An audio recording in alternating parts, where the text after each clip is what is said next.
Ireland football titles in total, 5 Allianz Football Leagues, 7 Leinster titles. Of the 21 major titles he contested, he won 18 of them over his 7-year spell. To talk about the legacy of Jim Gavin, I'm joined by former Dublin footballer Barry Cahill and by also former Tyrone footballer Enda McGinley. Evening, gents. Evening. Evening, Nathan. Enda, when we talk about that roll of honour, are we talking about the greatest football manager of all time? Without a doubt, just even in numbers alone, and the fact that he'd done the 5 in a row is something else. People can quibble about the different eras and the different strengths and the different difficulties associated with different eras, but and the weakness of Leinster and during Jim's time. But bottom line, his record is second to none. The way he carried himself, the way he moulded the team, I don't think there can be any real argument. He obviously was working with a superbly talented team. It wasn't as if he took a team of no hopers and brought them to the promised land and kept them there. He didn't make miracles, but in everything he'd done, and again how he carried himself, I think he was he is hard to beat whenever you're talking about the greatest ever. Barry, he didn't make miracles, but Paul Rouse was pointing out in the Examiner today, when you think back to 2013, there were strong contenders, but they were probably one of 4 or 5 strong contenders that would have been seen as on something of a level playing field around that time, and that would have been seen as quite absurd at the time that this side would go on and win 6 of the next 7 titles. Yeah, that's true. I mean, at the end of 2012, we'd won the All-Ireland the previous year, but Mayo had obviously beaten us in the All-Ireland semi-final that year. Donegal were coming and had won the All-Ireland in 2012. Kerry were still very strong. Cork had won the All-Ireland in 2010.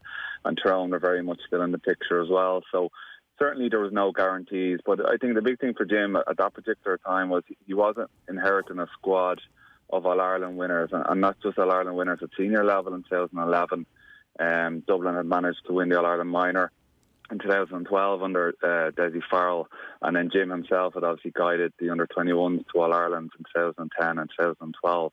So there was a good group of guys at different ages and different stages in their career who had that All-Ireland medal under the belt. So, you know, he had a lot to work with, and certainly he went about his business and getting a very good management team in place. And throughout his tenure, not only did he shake up the team and also the squad, he actually mixed up the personnel within his backroom team as well to keep it all very fresh. So, you know, but he was so particular with his preparations and how he went about his business. He left no stone unturned in how he approached things, and he was very much meticulous in how he went about it. And, you know, the results speak for themselves and what he's done over the last, not just the 7 years, but obviously the previous 4 years with the 21. So it's an incredible 11-year period that he's had with Dublin. Maybe my memory of the time is slightly distorted, but certainly my feeling was that after Pat Gilroy left and Jim Gavin was appointed, even though he'd had the success at 21's level, the appointment was sort of greeted with a shrug of the shoulders that, you know, it wasn't a big name, it wasn't this standout personality, even though he was part of the 95 team, that nobody really knew what to expect, that he wasn't coming in with a huge level of expectation. Was he underestimated at that time? I think he probably was, and maybe that was just the nature of his personality. He did somewhat come in under the radar. Now, there weren't too many other obvious candidates, I think, for the job at that particular time. And I think Dublin have shown a good template there where you have guys, managers coming through at underage level. And if they are successful, then the senior job can be there at some point in the future. But I think he had a really good relationship with a lot of players at that stage. And straight away, when he came in, he was able to put his own stamp on the team, and he went about his business in winning the National League in 2013, which was obviously his first major competition that he was involved in, and Dublin hadn't won that competition for the guts of 20 years as well. And then the big thing as well was trying to, you know, include those newer, younger players into the team and try and blend them in with the more experienced guys. He was able to give the likes of Kieran Kilkenny, who was just back from a 3-month stint in Australia, and Jack McCaffrey, Paul Mannion, you know, get these guys into the team. And, you know, it was crucial for Dublin that these guys actually picked up an All-Ireland medal so early in their career. For some of us, we had to wait for the very end of our career, but for those guys, getting that under their belts was huge, and obviously they were able to build on that over the following 4 or 5 years. Enda, when you talk about greatness, quite often the conversation, particularly with managers, would come back to how they revolutionised the game, how they dramatically changed the game. Did Jim Gavin do that? In terms of the level of consistency that Dublin achieved, he probably did. They were unflappable no matter what opponents came out and presented them with. Their consistency across the National League, like some of the games that stand out for me aren't actually the big championship ones. They're the ones in winter on poor pitches when an opposition were absolutely going hell for leather at them, and there were maybe 2-3 points down, and somehow the team Dublin refused to get beat and came back and got something out of a match, be it a draw or a win. So it was that level of consistency that, for me, as a coming from an ex-Tyrone player, part of a good squad that we had, it was almost impossible to think how they were able to do that. Now, that is Jim. It's also the group of players he's working with, and everything else that goes with it. There's lots of factors, but I think Jim being there, being the conductor of that orchestra, has to take the major responsibility and the major credit, which he often deflected. He never really sought it out. But I think at this stage, now that he's retired, I think everybody can realise just what he did do. But it was the consistency, maybe more than anything else.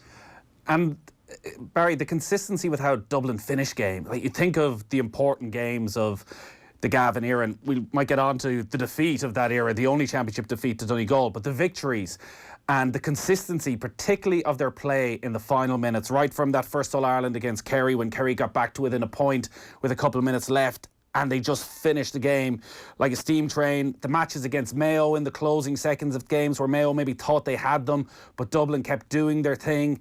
Even this year against Kerry in the Drone game, where it looked as though they were down and out, and somehow ground Kerry down in that injury time. That the way they finished game, it almost felt like it was a reflection of Jim Gavin, that he was so methodical, he was so humble, that the hard work never finished, and that also he had drilled into the players the way he operated, which was you just always did the same thing again and again and again, no matter what the circumstances, no matter what the emotion of the occasion were.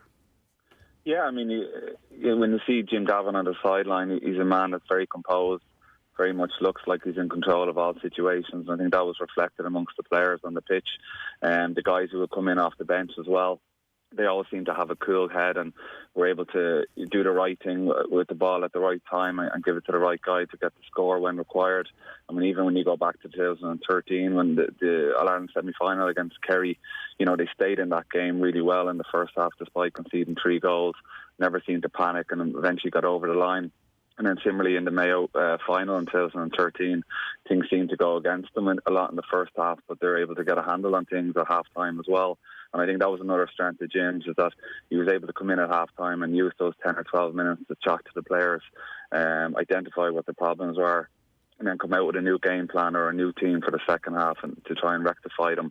But in that game against Mayo, you know, I think they only had nearly maybe 13 fit bodies on the pitch with a few minutes to go. But, you know, they were never beaten and they were able to somehow just get over the line. But I think a lot of that would come from Jim and the management team, and also how they prepared, obviously, on the training pitch throughout the year. It's probably a reflection, Barry, of the way that Jim Gavin has held court in that Dublin camp, that actually very few or any of the players have really wanted to come out and talk about Jim Gavin's influence over the last 48 hours. It may very well be at the direction of the man himself that he didn't want those type of conversations happening. But from the conversations you've had with current Dublin players, was there ever situations in the dressing room where there was a different Jim Gavin, an emotional Jim Gavin, a hairdryer treatment Jim Gavin, or was it always back to what he knew, back to that methodical side? No, I think it was always back to that methodical side. You know, he spoke about the process and everything that was attached to that. I think he very much gave off that persona of calmness and coolness, where lads are able to gather their thoughts and make the right decisions under pressure. And I think that's definitely reflected amongst the players. And I think another big strength of James was that, you know, despite having such a competitive squad of 30 to 35 players who were trying to compete for the 26 in the matchday panel, or even try and get into the 21 on the day itself, onto the pitch or into the 15, you know, you'd never hear any real discontent coming out of the group at all, which is extremely rare for a manager over a period of 7 years. You know, I'm sure there was a lot of guys who were disappointed during that period of not getting game time, either starting or coming off the bench. And you had to make a lot of big decisions as well down through the years with big personalities in the group, guys who had maybe won multiple All-Irelands and All-Stars and Players of the Year. He had to make the tough calls put them on the bench or even not include them in the match day 26 at different times. And sure, that was hugely challenging for him and the management team, but the way he went about it and the manner, I think the players always took that in the right spirit and the right approach, and would have seen it as the betterment for the group and also for Dublin GAA. And I think that's a testament to Jim and the team around him. Barry Cahill and Enda McGinley are with us talking about Jim Gavin. But speaking on OTBAM this morning, 5-time All-Ireland winner Dennis Bastick spoke about the first meeting between the team and whether or not Jim's achievement was more down to the coaches he brought into the setup. No, I think Jim has surrounded himself with really, really good guys, and they all bring something different to the table, and there has been a couple of changes over the years, but ultimately Jim has been the number one, and he's driven that forward. So he's the main reason, I suppose, above everything else. And I think what he does do really good is he demands the best out of everyone. So whether you're the kit man, or whether you're the stats man, or whether you're the coach, he's the man, our player. He's the man, and you give 100% to get the best out of yourself. And I think that's what's driven that group forward. Dennis, if you take us back to 2013 when Jim Gavin comes in for the very first time, do you remember the first time he comes in? Was it immediately evident that this guy had an aura about him that could lead his team to all-time greatness? I wouldn't say he had an aura about him at the time, but I definitely recall the first meeting where he said that, you know, he's here to win multiple All-Irelands. It wasn't a case. We'd just been beating Mayo quite convincingly. We underperformed that day, and we were coming into off the back of a loss, disappointing loss. And Jim arrives in and he says, and he's not here to win one, he's here to win multiple. So that kind of gave us an idea of, you know, what this guy was going to expect from us. Yeah, that was Dennis Bastick there speaking on OTBAM this morning about the backroom team. And arguably the most important was Jason Sherlock and his introduction in 2014 after the defeat to Donegal, the only championship game that Jim Gavin lost, where they went up against that blanket defence, tried to play their all-action style of football, which was brilliant to watch, but just didn't work. And rather than stick with it and all the praise that Dublin were getting for that at the time, Jim Gavin almost went about ripping it all up, starting again, bringing in Jason Sherlock, moving Keane O'Sullivan into that sweeper role. Was that the key moment that, I don't know if humbleness is over-exaggerating what he did, but actually having the awareness that what he was doing with Dublin just wasn't enough at the time? Yeah, absolutely. And when you talk about the tactical innovation or the tactical revolution, I suppose the revolution came with Jim McGuinness. And then Jim had the smarts to respond to that, and he essentially responded it by developing a possession game unseen before in Gaelic football that in the end completely negated the blanket defence and has eventually killed off the blanket defence as an effective tactic against everybody, because most teams now know how to play against it. That was on Jim Gavin's. Now, for me, his aviation training has been well talked about. And the thing that seemed to come out, very, very little came out of the Dublin camp. But one's trend that whispers about their training, there seemed to be a huge emphasis on decision-making and decision-making under pressure, which obviously is straight from that sort of aviation background. Dublin concentrated on their decision-making under pressure, and as the years went on, they made so few mistakes. Now, they had brilliant players. That takes huge talent to be able to do that, but they had that. And they emphasised then the percentage game, the team discipline sort of came into that too, that there was no egos. There was no egos about Jim. There was no egos about how you were playing. You made the correct decision for the team. And it was all of this sort of decision making on the bedrock that there was no egos, there was no stars. But all of that came back to Jim Gavin. So the response, it wasn't exciting football. And you're absolutely right. There was this sort of romantic thing about Dublin, and they were being built up in the press as this anti-defensive football, this lovely swashbuckling Dublin. But Jim Gavin knew that you have to be more pragmatic than that, and he took them down a defensive route. At times they still played attacking football, but they were as defensive as any other team. But they brought in this complete refusal to make mistakes, especially making mistakes under pressure or making mistakes in response to what the opposition was forcing them to do. They took any control of the game away from opponents, and that's why it was so difficult at times and so dispiriting to play against Dublin or to watch Dublin, because they literally strangled opposition. They didn't give them a chance because they refused to make mistakes because of their decision making. this is obviously a bit of a love-in around Jim Gavin at the moment, but it does feel, if you're trying to pick holes, that like the only thing you can criticise Jim Gavin for is that maybe he wasn't emotional enough. Absolutely, his media interviews became stuff of legend. Really, like they were just absolutely, they were just so scripted and so lacking of any passion. The thing we love about the GA, obviously, but a line I thought about whenever Jim Gavin was going away, and it's something I believe about all the managers or all the best teams, is that line from The Usual Suspects about the greatest trick the devil ever pulled was convincing the world that he didn't exist. A brilliantly managed team looks as if it's almost managing itself on the pitch, that it's really down to the quality of the players or everything else around it, that he himself didn't seem to be doing anything of real note. But to get a team going to that level, he obviously set the tone massively in behind it. Even what Bastic said about coming in and saying he's going to win multiple All-Irelands, and I'm sure he said that in a very quiet, egoless way, but he set the tone. So whilst Dublin looked, with the talent of players at his disposal, with the various wee advantages we often talk about that Dublin have sort of pushing in their favour, and the weak Leinster, so they were going to get to more advanced stages more often. Them things aside, Jim Gavin in behind was absolutely key, and it'll be interesting to see how Dublin do in his absence, but everything that they've learned and the whole personality of that team has been harnessed by Jim Gavin. So whether Jim Gavin's there or not, the personality of that team and them players has been moulded by him, and that'll not change. Barry, there were rumours this morning that Pat Gilroy had first refusal of whether or not he wanted the job back, but the expectation seems to be that Dessie Farrell is the odds-on favourite. What do you think happens next with both the management team and whether this will affect certain players, considering whether they'll stay on, in particular with Stephen Cluxton? Yeah, I think it's going to be an interesting few weeks ahead. Yeah, I mean, when you look at it, the numbers-wise, you certainly say that Dessie Farrell would have a great shout of becoming the next Dublin manager. I think he's the only dub to manage them to All-Ireland minor and under-21 success, and he's done that over the last 5 to 6 years. So he's a really good knowledge of all those players who are now in their mid-20s and early 20s, which is the right age to try and bring this forward a notch or two. And also, he's after doing a full year of club football with Na Fianna, so he'd have a good knowledge of the players at a local level as well, so I think that should stand to him. Pat Gilroy is obviously the other one who I would have worked with. It may be difficult for Pat depending on his business interests. He obviously had to step down 12 months ago from the Dublin hurling position, which was a really tough call for him to make.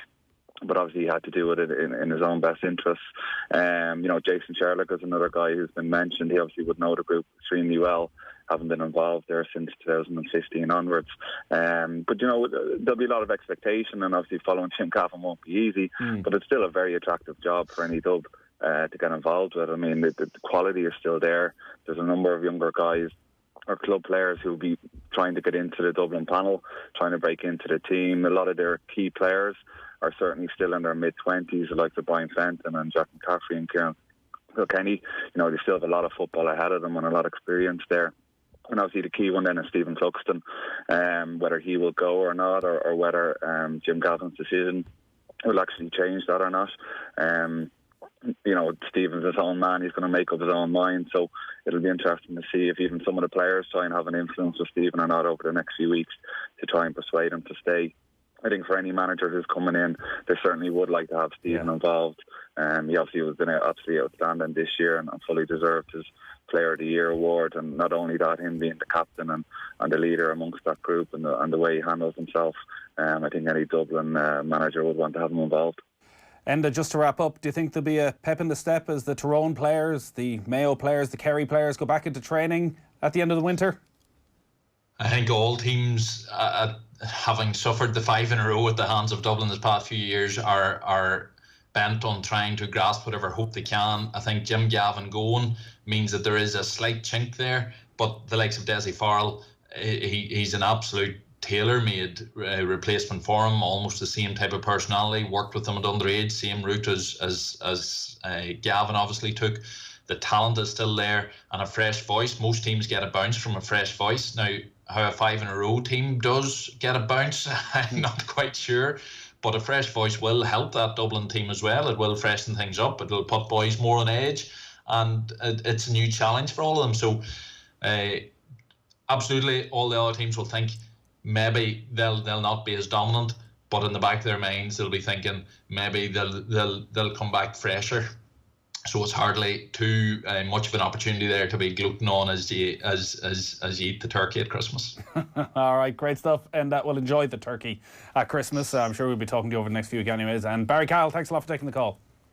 No problem. Thanks, Nathan. All right, we'll take a very quick break. Football show coming up. Dan will be back in studio after 9 o'clock. We'll be talking about the latest ongoing shenanigans at the FAI. We'll hear from David Myler as well on the weekend's Premier League. Up next, though, it is Monday Night Rugby with Keith Wood and Rory O'Connor. Off the Ball on News Talk. Screen Time with John Farty. This week on Screen Time, with the arrival of The Irishman on Netflix, we take a look at the lesser-spotted Scorsese. We ask if the knives will be out for Daniel Craig's latest cinema offering. Plus,